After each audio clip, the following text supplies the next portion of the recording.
ഈ മണ്ഡലം ചർച്ച ചെയ്യാൻ പോകുന്ന പൊതു രാഷ്ട്രീയ വിഷയങ്ങൾ എന്തൊക്കെയാണ്? ഈ മണ്ഡലം ചർച്ച ചെയ്യുന്ന ഏറ്റവും പ്രധാനപ്പെട്ട വിഷയം 5 വർഷക്കാലത്തെ ഉമ്മൻചാണ്ടി ഗവൺമെന്റിന്റെ ദുർഭരണത്തിനെതിരായിട്ടുള്ള വിധിയെഴുത്ത്. പോണ പോക്കിൽ 2200 ഏക്കർ ഭൂമി ഈ നാട്ടിൽ കോർപ്പറേറ്റുകൾക്കും വൻകിടക്കാർക്കും തീരെഴുതി കൊടുത്തുകൊണ്ട് ഈ നാടിന്റെ ഖജനാവിനെ കൊള്ളയടിച്ചുകൊണ്ട് അവസാനവും നടത്തിയിട്ടുള്ള തീവെട്ടിക്കൊള്ളയിൽ നിന്ന് കേരളത്തെ രക്ഷിക്കുന്നതിന് വേണ്ടി ജനങ്ങൾ ഈ തെരഞ്ഞെടുപ്പിൽ ഇടതുപക്ഷ മുന്നണിയെ സഹായിക്കണമെന്നാണ് ഞങ്ങളുടെ ഒന്നാമത്തത്. 2, ഈ കേരളം ഇന്ന് അനുഭവിച്ചുകൊണ്ടിരിക്കുന്ന എല്ലാ ജനകീയ പ്രശ്നങ്ങളും ഞങ്ങൾ വളരെ വ്യക്തമായി ഞങ്ങളുടെ പ്രകടന പത്രികയിൽ പറഞ്ഞിട്ടുണ്ട്. ഞങ്ങളതിന് പരിഹാരമുണ്ടാക്കും.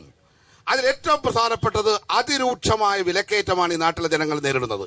എന്റെ ബഹുമാനപ്പെട്ട അഡ്വക്കേറ്റ് ലാലി വിൻസെന്റും ശ്രീ സോമചേട്ടനും മനസ്സിലാക്കാൻ ഒരു കാര്യം, തീരദേശത്തെക്കുറിച്ച് ഇവിടെ പറഞ്ഞല്ലോ, മത്സ്യത്തൊഴിലാളി മേഖലയെക്കുറിച്ച്. മത്സ്യത്തൊഴിലാളികളുടെ ജീവിതത്തിനെ തകർത്തത് കോൺഗ്രസ് അല്ലേ?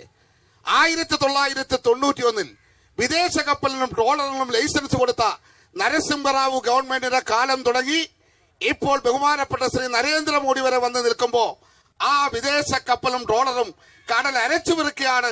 ഞങ്ങളുടെ ഈ തീരദേശത്തുള്ള പാവപ്പെട്ട മത്സ്യത്തൊഴിലാളി പട്ടിണിയിലാണ്. അവരുടെ അമ്മമാരും സഹോദരിമാരും വീട്ടുജോലിക്ക് പോയി ജീവിക്കേണ്ടി വരുന്ന അവസ്ഥ. അതാണ് മത്സ്യത്തൊഴിലാളിക്ക് നിങ്ങൾ കൊടുത്തിട്ടുള്ള സംഭാവന. 1. 2, ഇവിടെ തീരദേശത്ത് പാവപ്പെട്ടവന് ഒരു വീട് വെക്കാനൊക്കെ ഇല്ല, ഒരു ഷെഡ് വെക്കാനൊക്കെ ഇല്ല, അതിന് അനുമതി കൊടുക്കില്ല. തീരദേശ പരിപാലന നിയമം ആരാണ് ഈ ഇന്ത്യയിൽ പാസാക്കിയെടുത്തത്?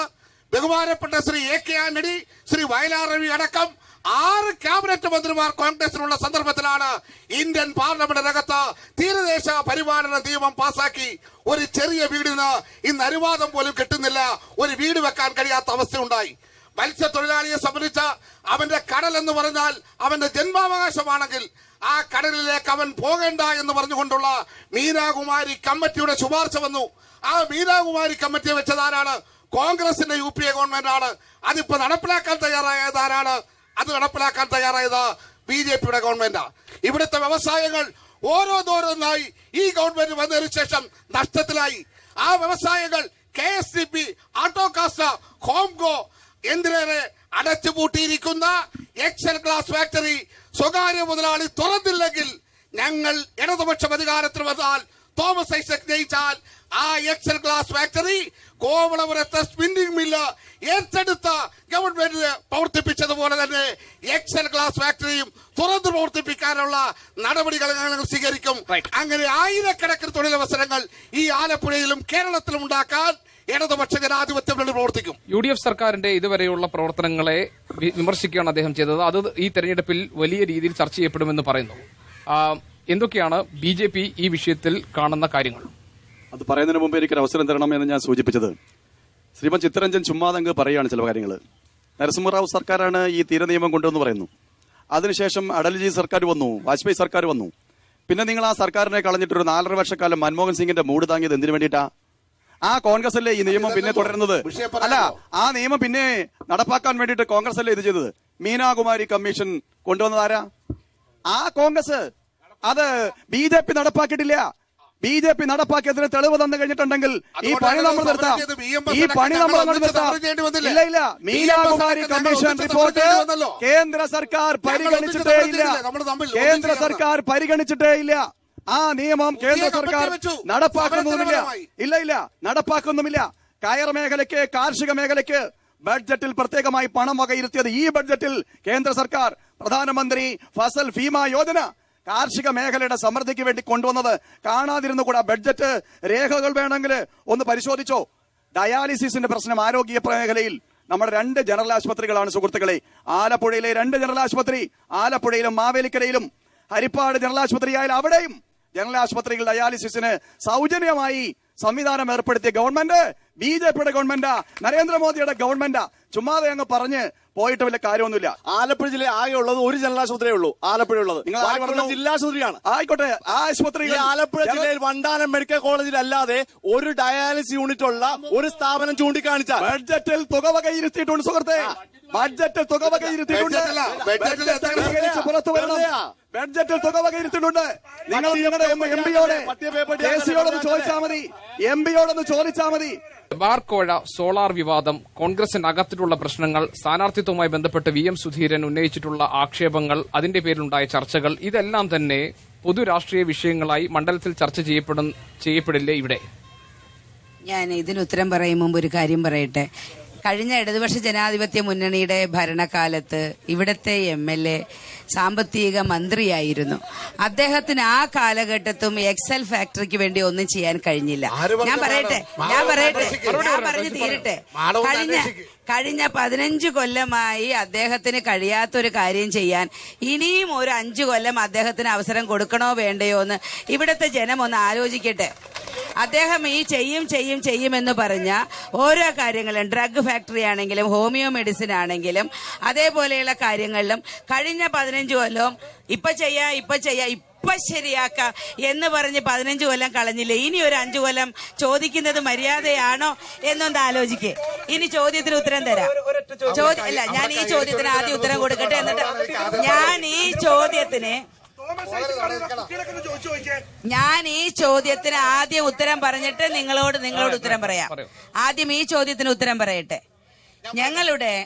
ഞാൻ പറഞ്ഞു തീർന്നില്ല. ഞങ്ങളുടെ പാർട്ടിയുടെ സംവിധാനം അനുസരിച്ച് ഞങ്ങൾ വളരെ സ്വതന്ത്രമായും തുറന്നും ഉറക്കെ കാര്യങ്ങൾ പറയുന്ന ഒരു സ്വഭാവമുള്ളവരാണ്. പാർട്ടി വലിയ കുടുംബമാണ്. കുടുംബത്തിലെ അംഗങ്ങൾ തമ്മിൽ അഭിപ്രായ വ്യത്യാസമുണ്ടാകും. അഭിപ്രായ വ്യത്യാസം അവതരിപ്പിക്കും, ചിലപ്പോൾ ഇറങ്ങിപ്പോവും. പക്ഷേ ഒന്നിച്ചു നിൽക്കേണ്ട സാഹചര്യങ്ങളിൽ കുടുംബാംഗങ്ങളെല്ലാം ഒന്നിച്ചു നിൽക്കും. ഞങ്ങൾ എപ്പോ കയറി വന്നാലും ഞങ്ങളുടെ വീടിന്റെ വാതിൽ തുറക്കും. വീടിന് മാത്രമേ വീട്ടംഗങ്ങളെ തിരിച്ചു കയറ്റുന്നതിന് വാതിൽ തുറക്കാൻ കഴിയുകയുള്ളൂ. കോൺഗ്രസ് പാർട്ടിയുടെ ഐക്യത്തെയും അഖണ്ഡതയെയും തോൽപ്പിക്കാൻ ആർക്കും കഴിയുകയില്ല.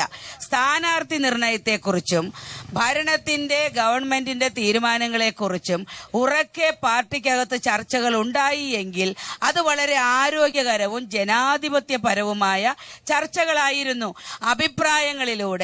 അഭിപ്രായ ഭിന്നതകളിലൂടെ വീണ്ടും അഭിപ്രായങ്ങളിലൂടെ ഒന്നിച്ചു നിന്ന് തീരുമാനങ്ങൾ എടുത്ത് ആരോഗ്യകരമായ തീരുമാനങ്ങൾ ജനങ്ങളുടെ മുമ്പിൽ നടപ്പിലാക്കുമ്പോഴാണ് ജനങ്ങൾക്ക് ഉപകാരപ്രദമായ കാര്യങ്ങൾ ചെയ്യാൻ കഴിയുന്നത്.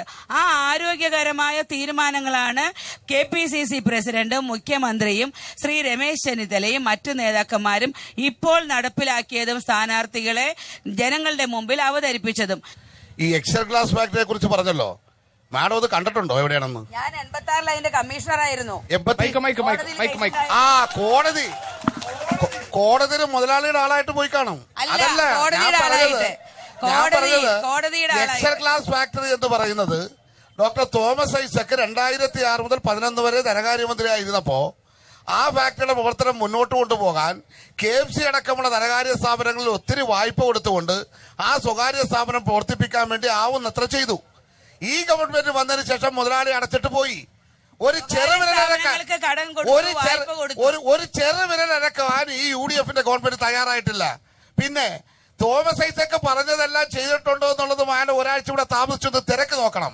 തോമസ് ഐസക് MLA അദ്ദേഹം ഈ മണ്ഡലത്തിലെ ജനങ്ങളോട് പറഞ്ഞത് മാത്രമല്ല, അദ്ദേഹം കേരളത്തിലാകെ പ്രയോജനപ്പെടുന്ന ഒത്തിരി കാര്യങ്ങൾ ചെയ്തുകൊണ്ട് മുന്നോട്ട് പോകുന്ന ആളാ. അതുകൊണ്ട് വെറുതെ കല്ലേ കടിച്ച് പല്ല് കളയാതിരിക്കുക. പ്രിയപ്പെട്ട നേതാവ്, കഴിഞ്ഞ ബജറ്റില് നമ്മുടെ ആലപ്പുഴയിലെ ആൾക്കാരൊക്കെ ആദരിക്കുന്ന കലവൂറുള്ള നമ്മുടെ ഗോപിനാഥൻ സാറിന് വേണ്ടി, ഗോപിനാഥൻ ഫൗണ്ടേഷന് വേണ്ടി നമ്മൾ അവിടെ ഒരു ബാസ്കറ്റ് ബോൾ സംവിധാനം ഉണ്ടാക്കുന്നതിന് വേണ്ടി 50 ലക്ഷം രൂപ, വോളിബോൾ സംവിധാനം ഉണ്ടാക്കുന്നതിന് വേണ്ടി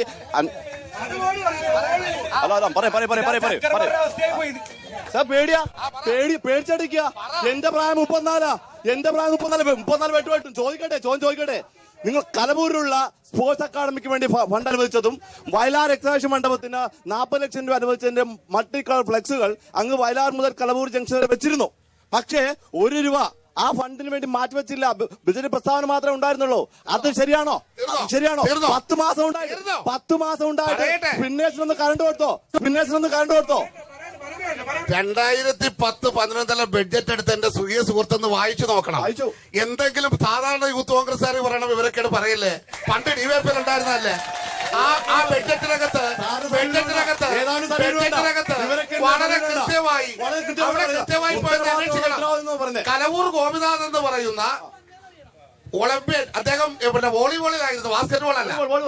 അദ്ദേഹത്തിന്റെ പേരിൽ ആ ഫൗണ്ടേഷന് അവിടെ പ്രവർത്തിക്കുന്നതിന് വേണ്ടി ഒരു സ്റ്റേഡിയം അടക്കം ഉണ്ടാക്കുന്നതിന് വേണ്ടി വെച്ചിരുന്ന ഫണ്ട് എടുത്തു മാറ്റിയത് പിന്നീട് വന്ന KM മാണിയാണ്. ഒരു മിനിറ്റ് ഞാൻ നിങ്ങൾക്ക് ഓരോരുത്തർക്കും സമയം തരാം. എന്തിന് നിങ്ങൾക്ക് വോട്ട് ചെയ്യണം?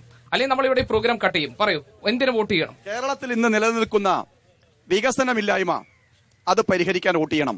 നാടിനെ വികസനത്തിലേക്ക് നയിക്കാൻ, തൊഴിലില്ലായ്മ പരിഹരിക്കാൻ, കുടിവെള്ള ക്ഷാമം പരിഹരിക്കാൻ, കേരളത്തിന്റെ തീരം സംരക്ഷിക്കാൻ, കേരളത്തിന്റെ കായൽ തീരം സംരക്ഷിക്കാൻ, കൃഷിയിടം സംരക്ഷിക്കാൻ, തൊഴിൽ സംരക്ഷിക്കാൻ സാധിക്കുന്ന ഒരു പുത്തൻ വികസന സമീപനത്തിന് കേന്ദ്ര സർക്കാരില് നേതൃത്വം കൊടുക്കുന്ന നരേന്ദ്രമോദി സർക്കാരിന്റെ ചുവട് പിടിച്ചുകൊണ്ട് കേന്ദ്രത്തിന്റെ സഹായത്തോടു കൂടി ഈ നാടിനെ മുന്നോട്ട് നയിക്കാൻ, ആലപ്പുഴയെ മുന്നോട്ട് നയിക്കാൻ, ഈ മുനിസിപ്പാലിറ്റിയുടെ വികസനത്തിന് അടക്കം പ്രത്യേക പാക്കേജ് പ്രഖ്യാപിച്ചിരിക്കുന്ന മോദി സർക്കാർ വികസനത്തിന്റെ സർക്കാരാണ്.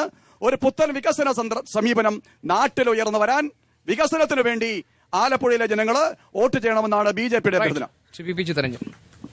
എന്തിനു വോട്ട് ചെയ്യണം നിങ്ങൾക്ക് ജനം? നന്മകളിൽ ഊന്നിയിട്ടുള്ള ഒരു നല്ല നാള്, അതാണ് ഞങ്ങളുടെ മുദ്രാവാക്യം.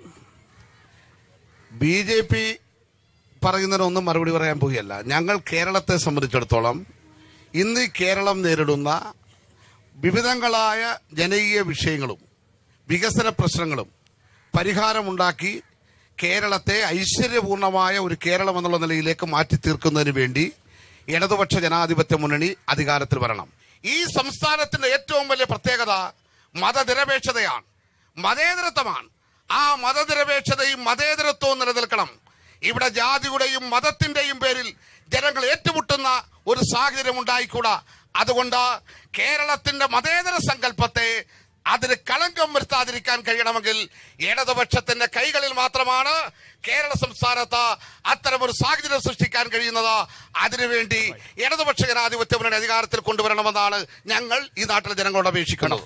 കഴിഞ്ഞ 5 വർഷക്കാലത്തെ UDF ഗവൺമെന്റിന്റെ ഭരണത്തിലൂടെ ഇന്ത്യയിലെ എല്ലാ സംസ്ഥാനങ്ങളെക്കാളും മുമ്പിലായി 1-ാം സ്ഥാനത്ത് രാജ്യത്തിന്റെ വികസന പ്രവർത്തനങ്ങളിൽ, സാമ്പത്തിക മേഖലയിൽ, ആരോഗ്യ മേഖലയിൽ, സാമൂഹ്യ മേഖലകളിൽ എല്ലാം 1-ാം സ്ഥാനത്ത് എത്തിക്കാൻ UDF ഗവൺമെന്റിന്, കേരളത്തിനെ 1-ാം സ്ഥാനത്ത് എത്തിക്കാൻ കഴിഞ്ഞതിന്റെ ചാരിതാർത്ഥ്യത്തോടെ ഒരു തുടർ ഭരണവും വികസിതമാകുന്ന സാഹചര്യങ്ങളുള്ള ഒരു സംസ്ഥാനവും സൃഷ്ടിക്കുന്നതിനു വേണ്ടി UDFന് മാത്രമേ കഴിയൂ. ഞങ്ങൾ വളരെ ക്രിയാത്മകമായി വികസന പ്രവർത്തനങ്ങൾ ചെയ്ത് ജനങ്ങളുടെ ജീവിതത്തിന്റെ നിലവാരമുയർത്തും. അക്രമമോ വർഗീയതയോ വെച്ചുവാഴിക്കുകയില്ല എന്നു മാത്രമല്ല, ഇവിടെയുള്ള സ്ത്രീകളുടെ പ്രതിനിധിയായി നിയമസഭയിൽ പോയി സ്ത്രീകളുടെ അവകാശ സംരക്ഷണത്തിന് വേണ്ടി പോരാടാൻ അവരുടെ പ്രതിനിധികളായി സ്ത്രീകൾ ഉണ്ടാവേണ്ട ആവശ്യം ഏറ്റവും അത്യാവശ്യമാകയാൽ അവരുടെ പ്രതിനിധിയായി പോവുക എന്ന വലിയ ഉത്തരവാദിത്തം ഏറ്റെടുത്തുകൊണ്ട് UDF എന്നെ ഇവിടേക്ക് അയക്കുകയും UDFന്റെ ഭരണം മൂലം ഉണ്ടായിട്ടുള്ള എല്ലാ വികസന പ്രവർത്തനങ്ങളുടെയും തുടർ നടപടികൾ മുമ്പോട്ട് കൊണ്ടുപോകുന്നതിന് വേണ്ടിയുള്ള തുടർ ഭരണം ഉണ്ടാകണം. ഈ നാട് വികസിതമാകണം, എല്ലാവർക്കും സമാധാനം വേണം എന്നുള്ള വിശ്വാസത്തിലും തീരുമാനത്തിലും ഞങ്ങൾ ഒന്നിച്ച് ഒറ്റക്കെട്ടായി UDFനെ വിജയിപ്പിക്കണമെന്ന് ജനങ്ങളോട് അപേക്ഷിക്കുന്നു. മണ്ഡലത്തിന്റെ വികസനവും കേരളത്തിന്റെ പൊതുരാഷ്ട്രീയവും ചർച്ചയാകാൻ പോകുന്ന ആലപ്പുഴ മണ്ഡലത്തിൽ അരുത്തുറ്റ ശക്തമായ മത്സരം കാഴ്ചവെക്കുമെന്ന് ഈ ചർച്ച തെളിയിക്കുന്നു. ബിഗ് ഫൈറ്റിൽ പങ്കെടുത്ത നേതാക്കൾക്കും ആലപ്പുഴയിലെ ജനങ്ങൾക്കും നന്ദി.